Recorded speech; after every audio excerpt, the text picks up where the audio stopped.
where we want to welcome you to another discussion on the JTC panel. JTC means join the conversation. We talk about many different topics. We talk about many different issues that are going on in our world. And since the pandemic, we have escalated our conversation and deepened our thought patterns on different subjects and not afraid to really go in on these subjects because people are really challenged during these times with their mental health and also physical health. So we just don't want to slight this particular session by just being surface, but we really want to be as transparent as we possibly can. And also we want to give the listeners and those that are viewing this mental health Zoom conference powered by Rejoice Musical Soul Food. We definitely want everyone to chime in, go to our on-demand page, Dr. CL, and we'll definitely appreciate that. Also, you're listening, if you have not downloaded the Musical Soul Food app, do so, go to your app store and do so. That way, you don't have to be glued to your computer. You can take it with you and you can watch us and watch all the many different things that are going on at musicalsoulfood.com. I am Dr. CL, the chaplain and the director of prayer services here at the network. I know that's a new concept, but it's not new to God. It's just where I want to start. A lot of time we have stigmatizations. Prayer ministries and a chaplains should not be in a radio station, but we have gone virtual, and radio stations are a lot of them are digital, so you can be everywhere at the same time ministering to different people. And the main thing I like about this concept that we stumbled upon when I joined Rejoice 17 years ago, I just wanted to take care of the listeners. And then it matriculated into ministering and supporting the broadcasters and the staffs. So it's more or less like we do in church as a pastor, as I was trained in seminary. It's the same thing, but I didn't want to be the traditional pulpit pastor. I knew I wanted something different. I didn't know what it was. And when I stepped out, you always get criticisms. You're walking away from your calling. No, I'm walking away from the pulpit where I would perform the calling, but the calling goes with me. So I want to just really home in on this mental health things. Last year, I suffered the loss of my brother, my older brother, and it was devastating to me for one big reason is because we did not have the relationship in our older years that I had in our younger years. I don't know whether or not because he went into Marines and he had his own life, but families are diverse now, mixed. So he and my mother, when they got together, they what we call the Black Brady Brunch. He came with two boys, she came with two girls. So before my older brother, who's over me, naturally, before he came on the scene, they had 4 kids. So the mental part of it I didn't understand was it devastated me when I realized they didn't have the same mother and father I had. So I say that, and I want to start at that foundation. Those are simple things that would try to disturb our mental health. Because as a child, I didn't understand why you didn't call my dad dad and why y'all didn't call my mom mom. You called her by her name. My sisters, 2 older sisters, called my dad Phil, and my 2 older brothers called my mom Alice. And we was the only one running around here saying mom and dad. And I did not understand what was going on. Now, I'm not blaming my mischief on just that, but I had to medicate myself. If you guys would know what I mean, I'm 58 right now. And, when I was young, I had to go to the pharmaceutical without a prescription, if y'all know what I'm talking about. So I got into a whole lot of drugs and stuff and alcohol because I was trying to deal with this thing. Like, what is going on? And I would ask my mom, back in the day, boy, don't worry about it. You eating, you sleeping, don't even worry about it. Don't worry about it. Something is going on here. But I was too young to understand it. All I know is I wanted to get away from it. And that's what I truly believe when we're dealing with mental health and mental illness, because those are the two differences that we vacillate from. When we're talking about holding on to our mental health, we're going to wait until our guests come on to elaborate on the mental illness part. But the mental health, I had to cope. And that's the way I chose to cope with things growing up in your life, Latricia. How did you cope with what we know now as mental health? We just knew something, my head hurting. I don't understand this. We didn't know it was mental health.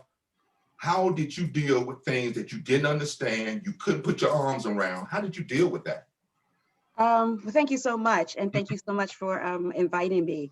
Growing up, I was a PK, which most of us know as a preacher's kid. And so my first journey with like wondering what is going on is I was in middle school, and my father and mom sat me down to let me know that, number one, they were having a baby. And I was like, what? Like, I'm in middle school. Why are you having a baby? Why is this happening? And number two, that he had been called into the ministry and he was going to start a church. And so I thought my absolute life was over. Number one, there was going to be a baby in my life when all of my friends had siblings who were older than them. And number two, what do you mean you're called into the ministry? Yes, we're going to church every Sunday.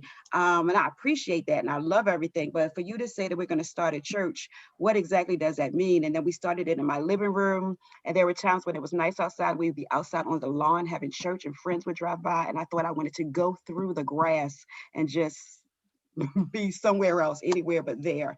Of course, it turned around to be the best things, both two things, to happen in my life. But as you're walking through it, like you, as a child, you are like, what is happening and why? And how do I handle this? I felt humiliated. I felt embarrassed. There were people after my sister was born who said it was really my child, and my mom just played it off to say it was hers. There was a whole lot of pieces that came with it. And so trying to find peace, what I did as a child was probably ask too many questions, which wasn't, back in my day, you were seen and not really heard. And so you didn't ask those type of adult questions because, children were supposed to remain quiet. And so I am grateful now for this new season where we allow our children to speak, that we ask them how they're thinking and what they're thinking about. We have conversations with them.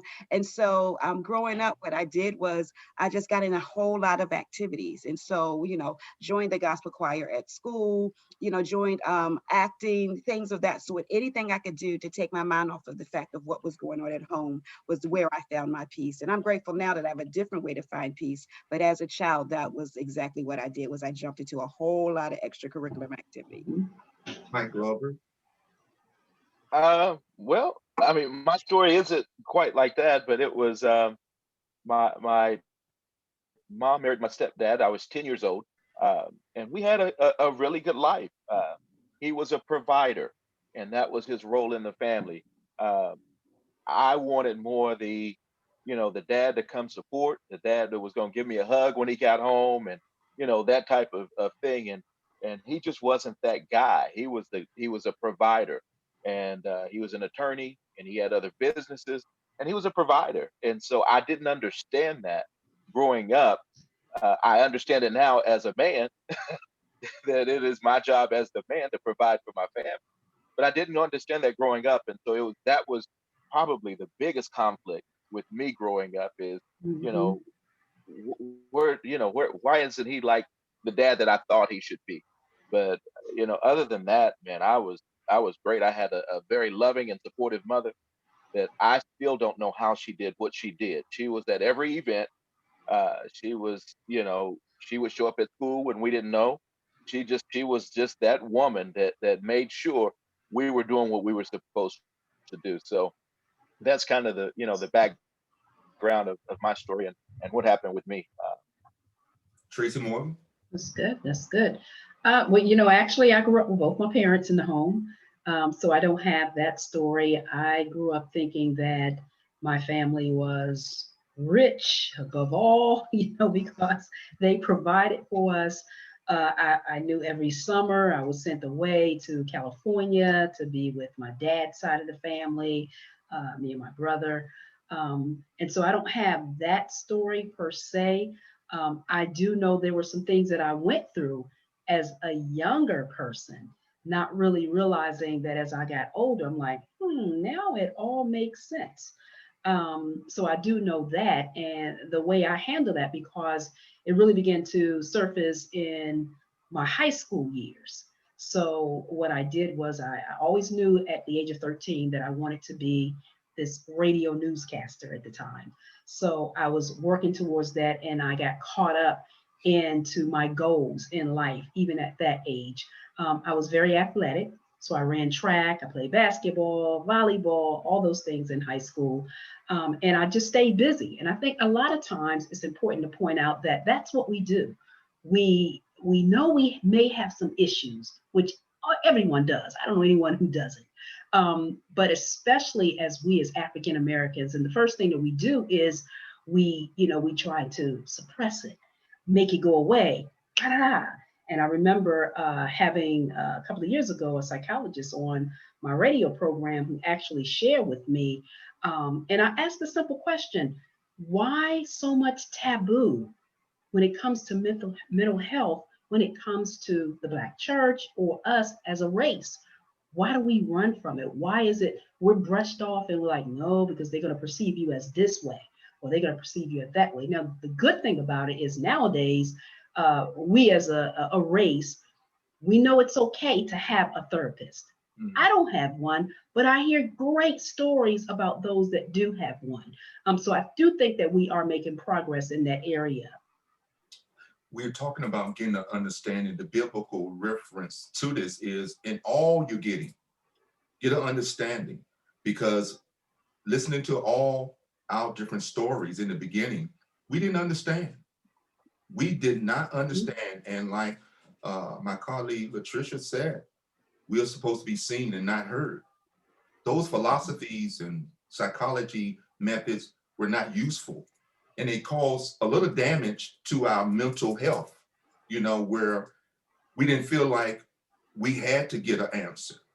And I think even more so now today, we have to be careful to not just shun people away and give them a short answer, but understand to contribute to their mental health in a proper way. We got to give them understanding and clarity.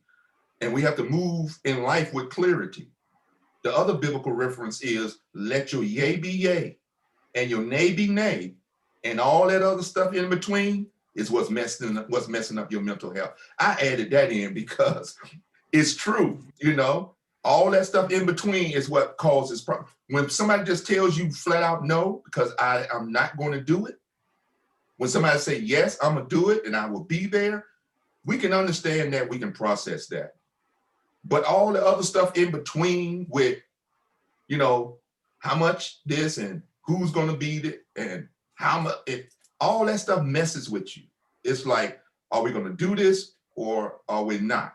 And once we come to that conclusion that we're gonna do something or not do something, then what's the next move? Then get the details. But we want all the details and think that's going to contribute to us getting the understanding, but a lot of times it don't.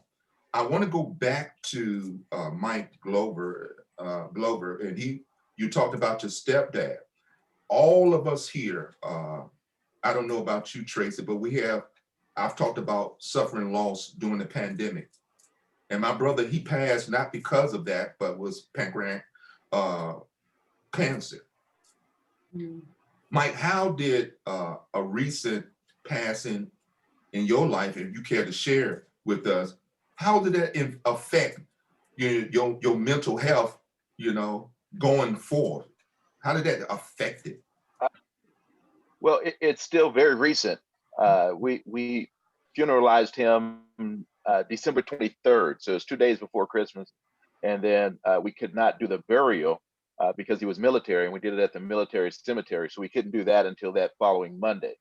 So my dad had been sick for, years, and he had a stroke and then never really recovered. Dementia set in. And so, we knew this day was coming, and we knew that, that that's where the road is going to end. We knew that was going to happen. But when it happens, it kind of hits you in a different way. I guess my outlet was my mother, and taking care of her and making sure that she had what she needed. And that was really my focus, and that was my therapy, is making sure my mother was okay.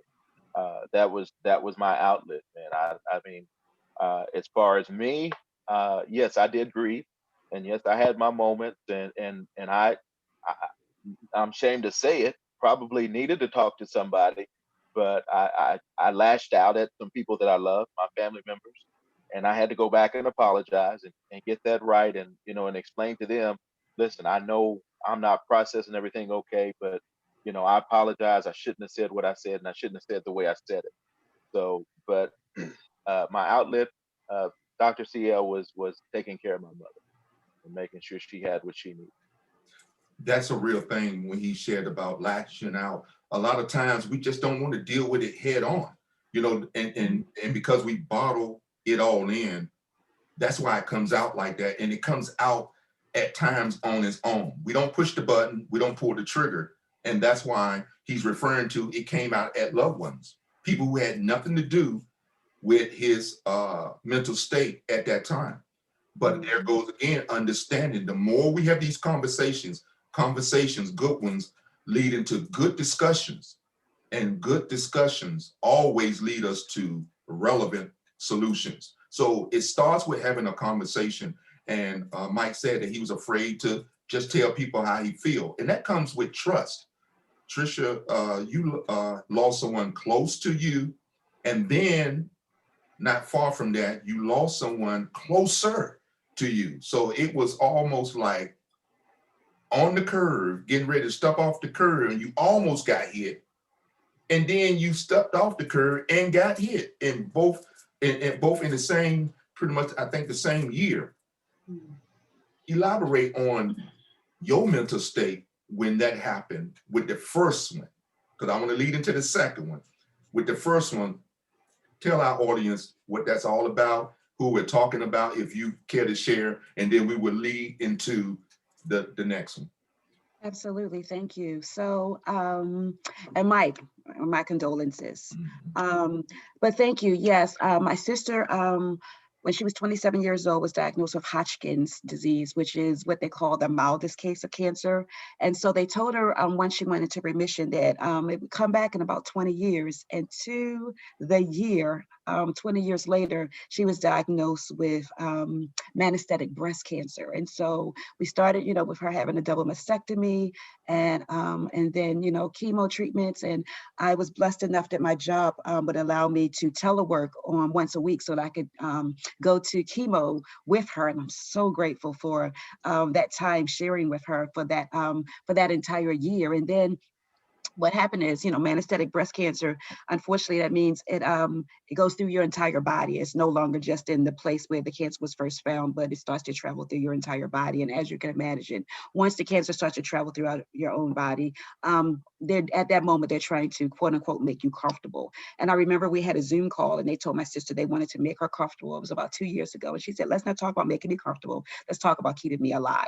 And that right there gave all of us the strength that we wanted, because we started becoming sad and we started feeling downtrodden. But when she decided she wanted to fight and she wanted as many days as she could possibly have, then it gave us exactly what we needed as well. And so we all turned the page and it was all about research and what can we do, because every day matters. And she didn't want her children, she has 2 daughters, and she didn't want her children to be the children who had a sick mom. So she tried really hard to still maintain her schedule to do absolutely she could, since she has a child in elementary school and high school. And so once COVID hit, everything became worse, and she got a fever. And so she was admitted into the hospital.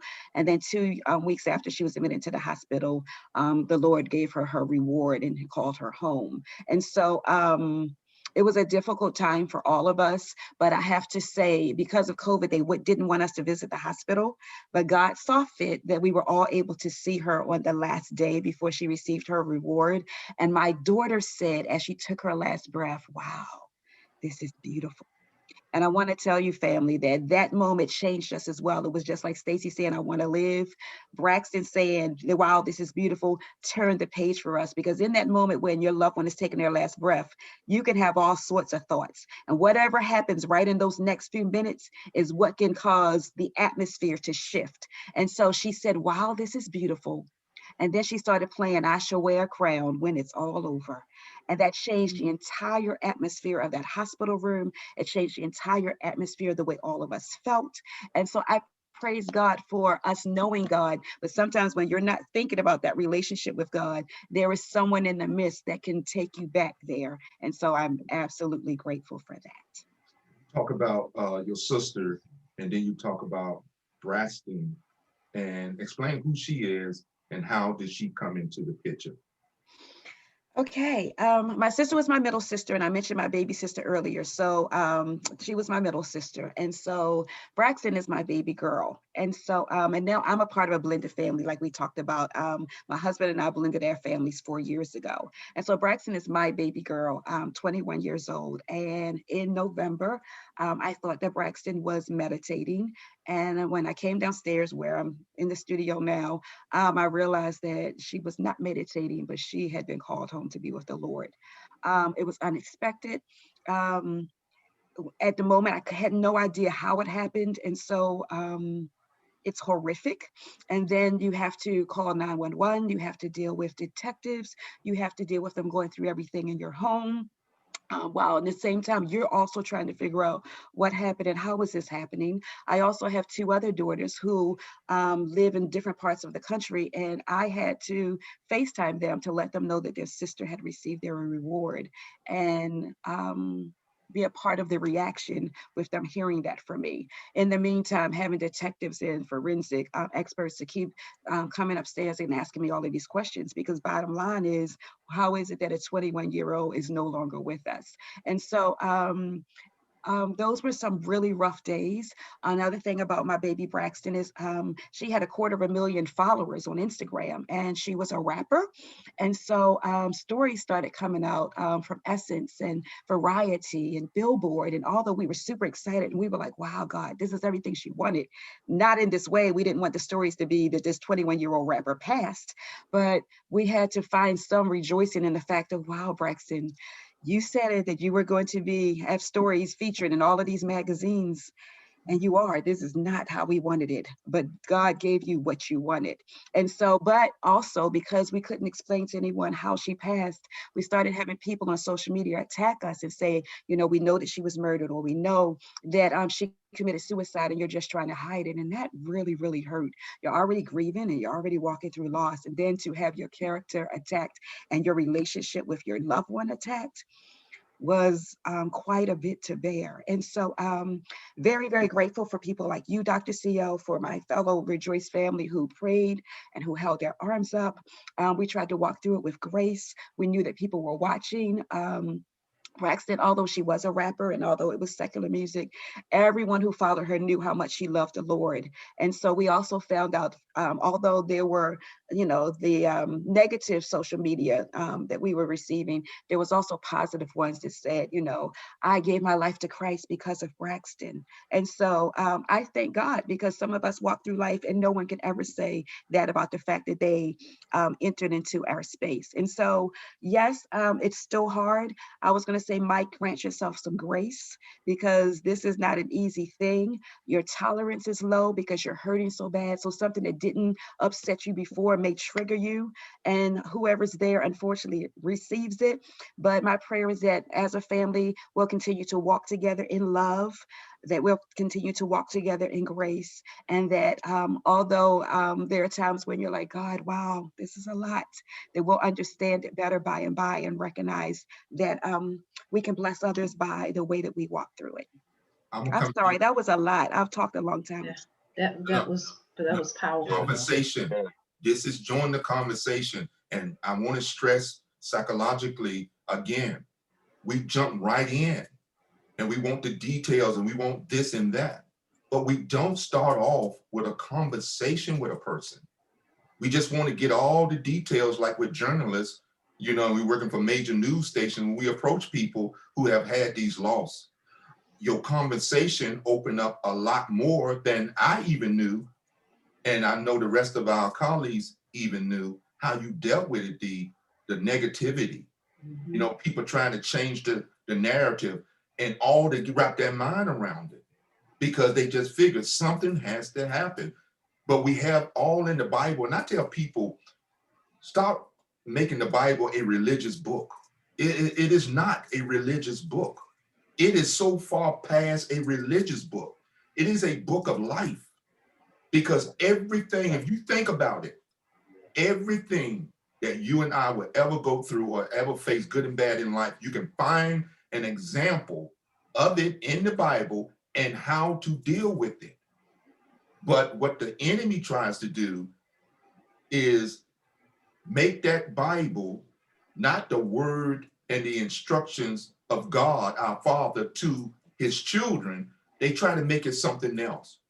And I'm going to talk about changing the narrative, but I really want to go to you, Tracy, because like you said at the beginning, my story, Latricia, and Mike's story are centered around people leaving our lives. Mhm. Yeah, Many and different people are going, yeah, many people are going to be listening to this, and they right, don't need for your story to be like our story, because you're right. dealing with some things that are it's ongoing, and been ongoing, but riding that wave. You care to share? Yeah, well, I was just gonna just basically piggyback off of them because I'm sitting here and I'm getting teary-eyed because it was just this morning that my husband had to just embrace me as the tears began to flow as I began to think about a particular my best friend, Mhm. who passed away 2 years ago, and it never gets old. I think about my dad, and while you were talking, Mike, I'm thinking that sounds so much like what I went through with my father, the stroke, and it just kind of took me back. And you never get over it. You never get over it. It's like it's always there. It wasn't just before COVID. My husband and I were out, and I just saw a man who had on a pair of tennis shoes like my dad, and it broke me to tears. And my husband was like, "What is wrong with you?" Well, I'm upset because I see someone who has the exact same tennis shoes, and it sounds kind of strange, but it triggered things. It triggered everything. I started thinking about my past. I started thinking about everything, and the tears just started to flow. And even on this morning, it's like I went to go pick up the phone, and I wanted to call my best friend because we had been praying about something together. And I had to call her daughter. I texted her daughter, and I was like, your mom's prayers are still being answered to this day. And I began to tell her how God was blessing and how he was opening up doors. And in particular, something that we have been praying for, how God has brought that thing to pass and she's no longer with me. But it's always before you and you have to deal with those emotions. I have to shake myself and I'm like, get yourself together, Tracy, get yourself together. But it's always before you. And so I was just thinking about you guys and you were talking, it was just reminding me and bringing me up. And Mike, you just brought my dad right before me. I'm thinking about, oh my goodness, I'm daddy's girl. I'm the only girl in the family. I have 3 brothers. And so you can only imagine I was daddy's girl. I was the spoiled one and I took care of him. And when you start thinking about, for a while, I was angry that he passed. I was upset that he passed away. One reason why I was really angry is because at the hospital, I had been going every single day to be with him because it was my heart's desire. I know they were saying that it didn't look good for him. I knew that they were saying that he wasn't going to pull through, but we were believing God and trusting for another outcome. And so I wanted to be there just in case God called him home. I wanted to be there with him. I wanted to hold his hand. I wanted to stroke his forehead. I wanted to kiss him on the forehead.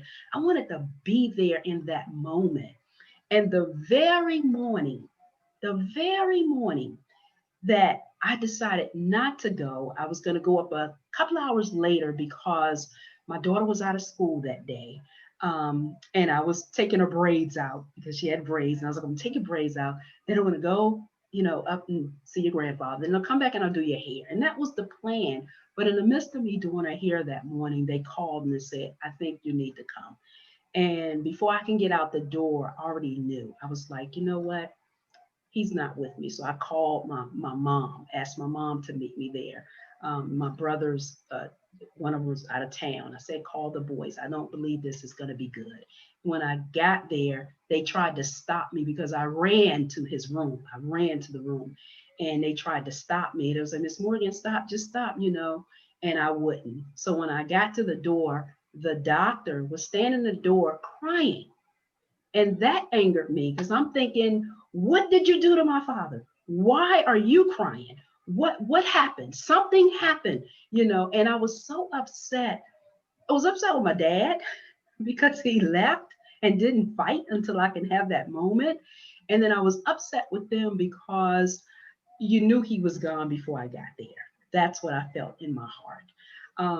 And so I was really, really upset for a while. And when I walked in and I saw my dad um, there, I didn't cry. I didn't cry. I was so upset. I was so mad. They had to calm me down because I was just that upset. I didn't cry. It wasn't until I called the mortician to come to get his body to take him to the funeral home that I broke down that this was reality. They asked me, do you want us to cover his head or do you want us to leave it open? And I'm so sorry. And I told him, no, unzip it, leave his face open. And I walked with them until they put him in the car to take him over to the funeral home. But it's always with you. You know, it never goes away. When someone's that close to you, it never goes away. You just learn with the help of God. He gives you that comfort. He gives you that peace. I still cry to this day. It could be not every day, but it's like I trust the process. Even with my best friend who I couldn't pick up the phone today and my husband had to, you know, calm me down. I just wanted to tell her the good news and I could not tell her the good news. So I deal with it by just dealing with it. You just deal with it. And I ask God to give me the strength. And I think on good things like my husband liked to bring up my dad and at our wedding. And when he walked me down and at the reception, the cameraman just walked up to him at the reception. It startled him. It was like, get that camera out of my face. And so that's on our wedding tape. It is so comical. It's like, what are you doing? Get that camera away from me. You know, so we think on those fond memories. I can still hear my best friend's laugh. You know, she had a laugh that was unbelievable that will make anyone smile. And that's how I cope with it. I try to deal and think of good things and positive things, but you know, you just kind of took me there because I just had an emotional moment this morning and she's been gone for 2 years and I broke this morning, just this morning I broke, I cried, you know, so it's always there and we just have to deal with it. Those things are very important, whether we know it or not. This conversation is healing, not just to the individuals that have the stage at any given time on this Zoom, but it's healing to all of us as we listen. And I think as a team, as we work together going forward, we have a better respect and appreciation for what each of us do, because we know it just takes one moment in life to try to bring a halt to what we do. Because even while Latricia, you were grieving like the mother Jesus, I, as the chaplain, always like to bring in, I'm listening, how does the word of God comes into this and what we're talking about? She was grieving. So when you heard about Jesus' mother, Mary, was grieving over her son, they was treating him like a criminal. And she had to watch that. She had to watch a son that she knew was here for a special reason, just like your daughter. So that's why I tell people all the times, and sometimes you get pushback from the religious, overly religious clergymen and clergy women, that the Bible is not a religious book. It's what we have called it. But it cannot be a religious book when Latricia, the same thing you went through, Jesus' mother went through. But I want to go to Mike and say too, you talk about your dad not being able to give that compassion and those hugs, but he knew to provide. I also want to say to you, it's biblical because after all that Jesus did, he couldn't hug his mother on that cross. But what did he do, Mike? He provided for her even to death. He told John, look, take care of my mother. Right. So don't you ever feel bad about lacking in the compassion part, but you're strong in the provision part. Don't give up your strengths to try to strengthen what you're weak at. What we want to do is hold on to our strengths, and then things like this, moments like this, help us to deal with the weaker parts of ourselves. That's why we need each other.